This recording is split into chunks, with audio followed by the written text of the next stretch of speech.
वीर उलूका की चीखें मेरे कानों में बजे जा रही। वो चीख चीख कर कह रहे, आर्यवर्त आर्यवर्त आर्यवर्त।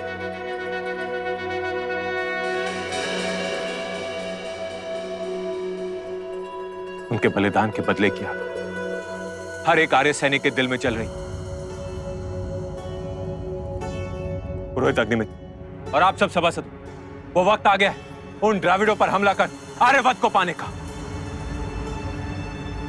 अब रुक, मैं आपकी बात से सहमत हूं। मैं भी आपकी बात से सहमत हूं। हम सब सहमत हैं। यदि सभी सभासद सहमत हैं, तो फिर एक क्षण का भी विलंब क्यों?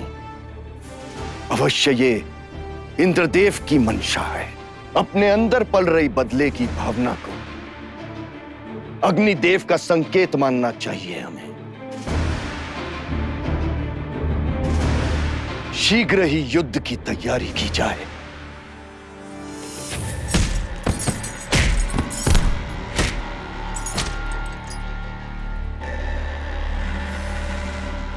ये बंदी आर्य के चरवाहों की सेना का एक भेड़ है जो इस ओर चारा चरने आ गया और पकड़ा गया। कल रात्रि के समय इन आर्य भेड़ों के एक छोटे से गुप्तचर दल ने हमारे राज्य में प्रवेश किया, परंतु मुझसे न बच सका। और ज्यादा देर गिरफ्त में रख भी नहीं पाए, भाग गए। भूल गया कैसे तेरे अगवा की चमड़ी उधड़ी मैंने? जिस मुंह से आवाज निकाल रहा है उसमें हाथ डाल के जान ले लूंगी तेरी। थंगम, बस अभी और नहीं। क्षमा चामुंडीपति अर्वामोदन, किंतु इसका जो साथी भाग गया उसने हमारे पवित्र महिषी अम्मन की प्रतिमा को क्षति पहुंचाई है। उसे तोड़ दिया, अपवित्र कर दिया। मैं तो सभी को दोबारा पकड़ लेती, किंतु उनके व्यभिचार कारण उन्माद में आई राज्य की जनता ने 2 आर्यों को राजमार्ग पर ही मार डाला। केवल ये जीवित है, ये अच्छा है। इसे तुरंत धीमी मृत्यु का दंड मिलना चाहिए, उबलते पानी में पैरों की ओर से उतारते हुए। वो तो होगा ही मंत्री अम्मा। बंदी की मृत्यु तक की यात्रा निश्चित है, लेकिन इसके जीवित रहने से शत्रु के बारे में जानकारी मिले, क्या यह आवश्यक नहीं है? इससे अधिक आवश्यक यह तय करना है चामुंडीपति अर्वामुदन, सप्त सिंधु घाटी में इन आर्यों का विशाल समूह इकट्ठा हो चुका है। इस सूचना का क्या किया जाए? अभी तो कुछ गुप्तचर ही घुस आए हैं। कल कहीं ऐसा ना हो कि इनके सैनिक दलों का समूह घुस आए हमारे द्रविड़ राज्य में।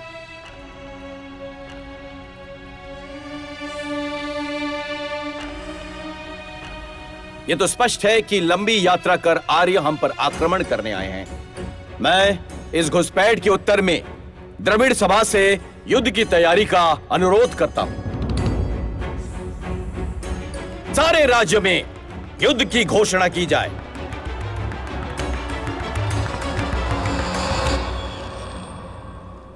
हम कल प्रातःकाल युद्ध आरंभ करने को तैयार हैं। शीघ्रतम श्रेष्ठतम आर्य, किंतु रणनीति निर्धारित कर लो। पुरोहित अग्निमित्र, रणनीति निर्धारित करने से पहले ध्यान में रखने वाली एक बात है। वो क्या है वरुण देव? यह है सप्त सिंधु। सप्त सिंधु के उस पार है द्रविड़ राज्य।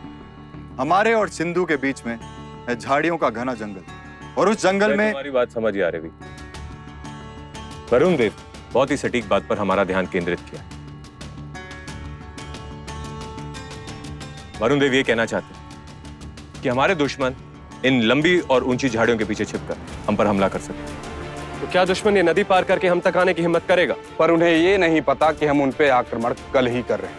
लेकिन आर्यवीर, जिस तरह से हम क्रोधित हैं कि उन्होंने वीर उलूका की जान ली और इसके आवेश में हम उन पे आक्रमण करने को तैयार हैं, उसी तरह से वो भी क्रोधित होंगे और सारी तैयारी कर रहे होंगे हम पर आक्रमण करने की। हमें उनकी जमीन चाहिए और वो अपनी जमीन की रक्षा करने के लिए सारे प्रयत्न करेंगे। वरुण देव सही कह रहे हैं। तो ठीक है पुरोहित अग्निमित्र, हम अपनी रणनीति में व्यूहरचना तय कर लेते हैं। तो इस जंगली इलाके में घुसने से पहले हमें सबसे पहले यह देखना होगा कि कहीं दुश्मन झाड़ियों की आड़ में हमारा इंतजार तो नहीं कर रहे। तो हम युद्ध की शुरुआत वनभेद्य व्यू से करें।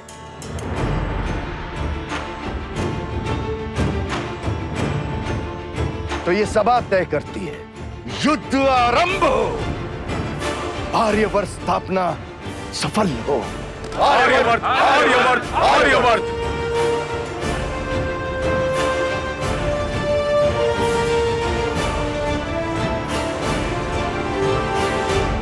रानी चामुंडी की सौगंध, इस सिंहासन की सौगंध, मैं द्रविड़ अभिमान को क्षति नहीं पहुंचने दूंगा।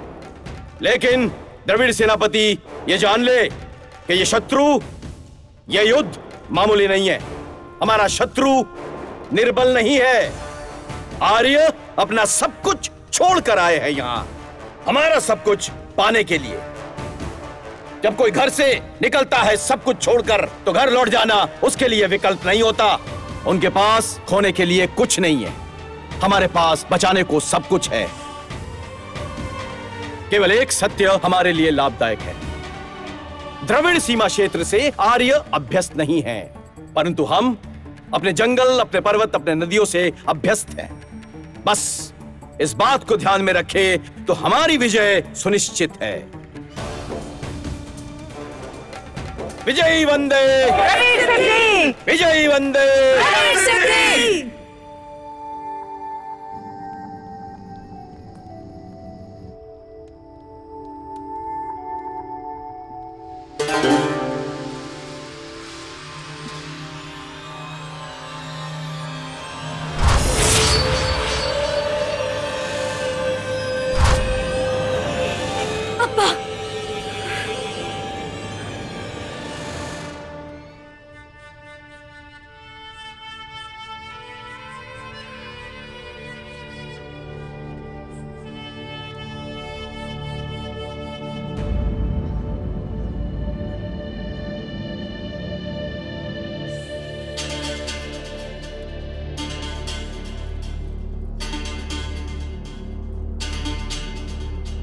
क्या हुआ अप्पा?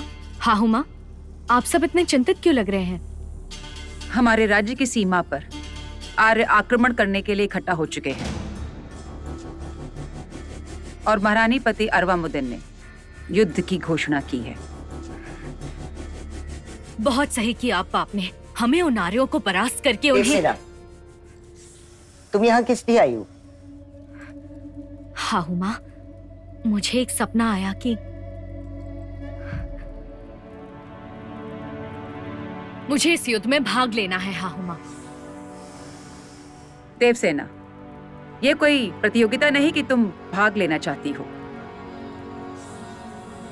देवसेना, तुमने दीक्षा ली है शस्त्र ना छूने की। किंतु ये युद्ध है हाहुमा, मैं द्रविड़ राजकुमारी हूँ, मेरा लड़ना तो। देवसेना, तुमने जो दीक्षा ली है उससे डगमगाओ नहीं, यही परखना चाहती है महिषी अम्मा।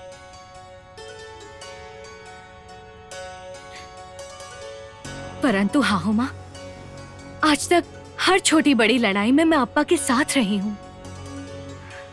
छोटी थी तो अप्पा के पीछे बंधी, एवं बड़ी हुई तो उनके पीछे बैठी हाथी पर सवार मैं अप्पा की शुभांकर रही हूँ। अप्पा कोई युद्ध नहीं हारे हैं। तुम क्या ये कहना चाहती हो कि तुम्हारे अप्पा अपने साहस और कुशलता के बल से युद्ध नहीं जीते? नहीं हाहुमा, मेरे कहने का ये अर्थ नहीं है, मैं तो ऐसा सोच भी नहीं सकती, ये अप्पा भी जानते हैं। देवसेना,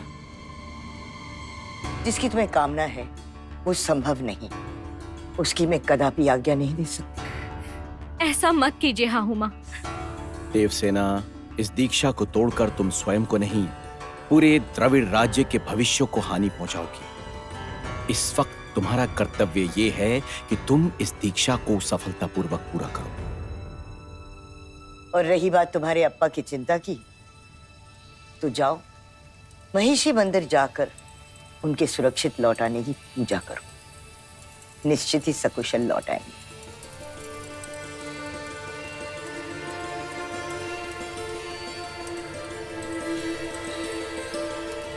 ठीक है हाउ माँ, जैसा आपका आदेश। हमारी और उन द्रविड़ों की कोई बराबरी नहीं।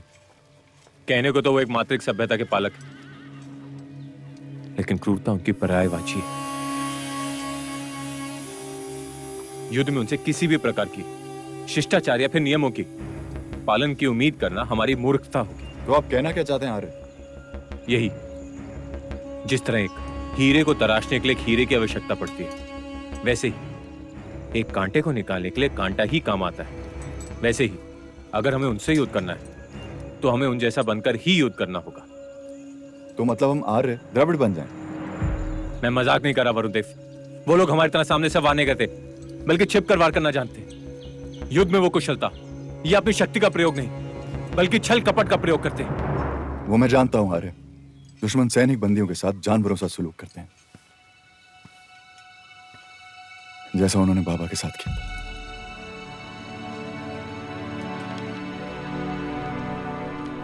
अगर हम परंपरागत तरीके से उनसे युद्ध करेंगे तो तलवार उठाने से पहले ही मारे जाएंगे।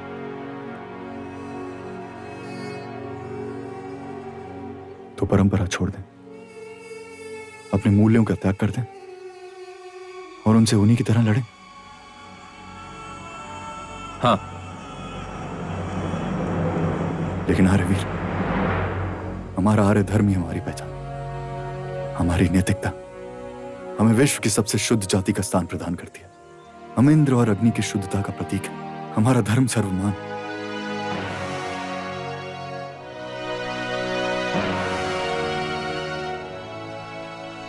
और अगर यही छोड़ दिया तो हम आर्य कैसे कहलाएंगे? हम भी अनार्य हुए ना।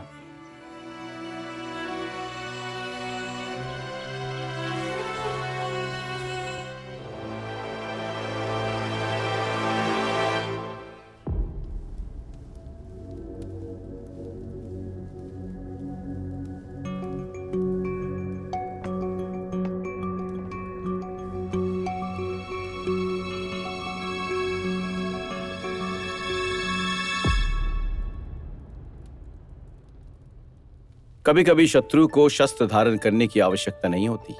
बिना शस्त्र धारण किए वो तुमसे सब कुछ छीन सकता है। परंतु आप शत्रु नहीं। शत्रु के चेहरे पे नहीं लिखा होता है कि वो शत्रु है। तुम बिना देखे परखे खा लोगे इसे? आहार है, प्रतिदिन लेती हूँ। और ये तुम्हारे लिए स्वाभाविक है ना?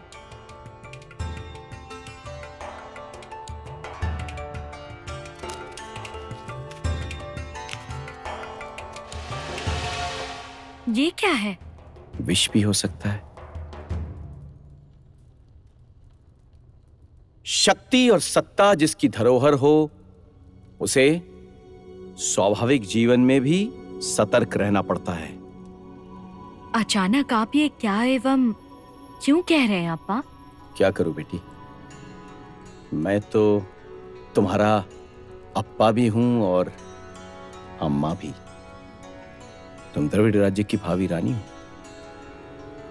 मैं तुम्हें ये सीख नहीं दूंगा तो कौन देगा?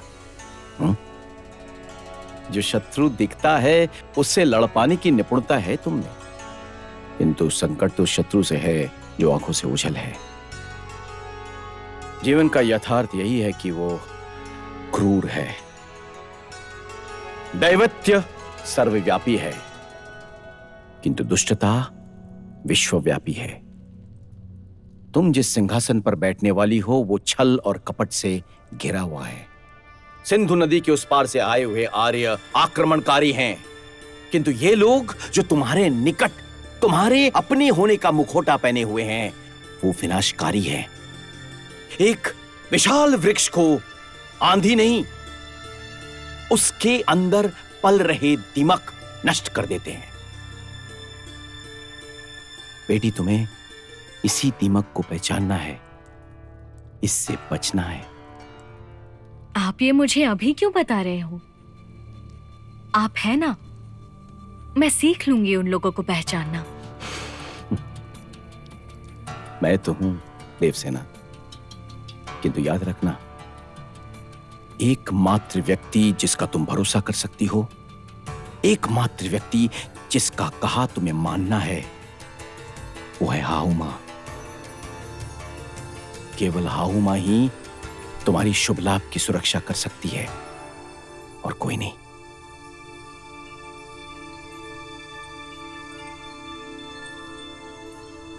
कथाते अग्निये शुचियन्तः आयोर्ददा सुर्वे जे विराज सुषणाम अभय रस्तो के तन्य ददान ऋतस्य समतण यंत्र देवाम।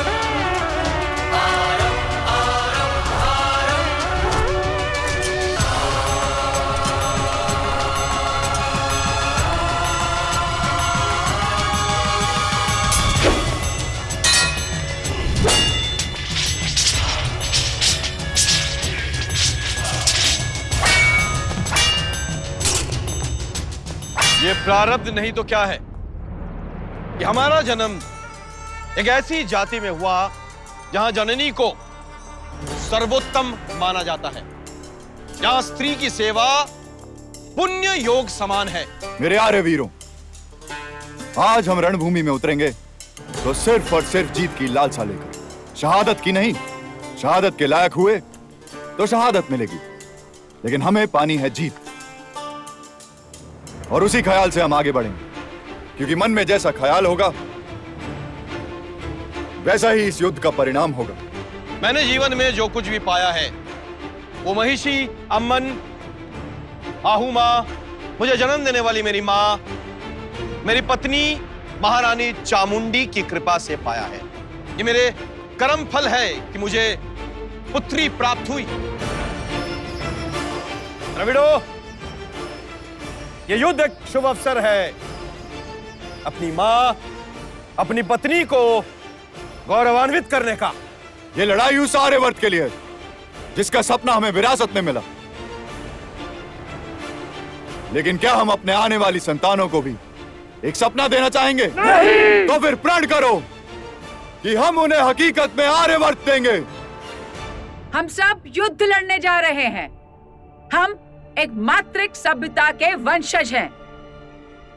हम नया जीवन तो जन्म देना जानते हैं, परंतु न जीवन दान देना जानते हैं और न जीवन दान लेना जानते हैं। युद्ध में हम शत्रु की मृत्यु का कारक बनना जानते हैं या शत्रु के हाथों मृत्यु स्वीकारना जानते हैं। यही महिमाशाली द्रविड़ की पहचान है। परंतु यह ज्ञात रहे कि शत्रु की करुणा, दया और सहानुभूति का पात्र बनने से पहले आत्महत्या स्वीकृति एक द्रविड़ का कर्तव्य है। द्रविड़ राज्य में दया और भीख में कोई अंतर नहीं है। द्रविड़ राज्य में इन दोनों का एक ही स्थान है और द्रविड़ राज्य में इन दोनों का दंड भी एक है, मृत्युदंड।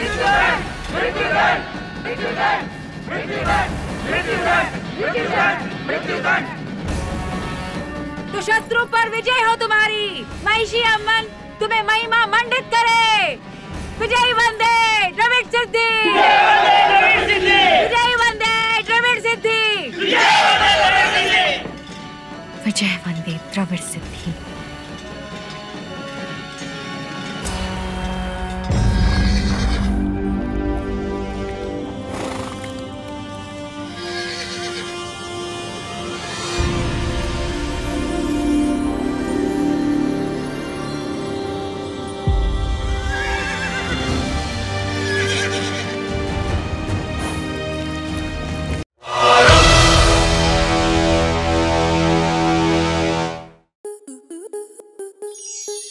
स्टार प्लस के ऐसे ही और बेहतरीन लम्हे देखने के लिए सब्सक्राइब करें हमारे YouTube चैनल को।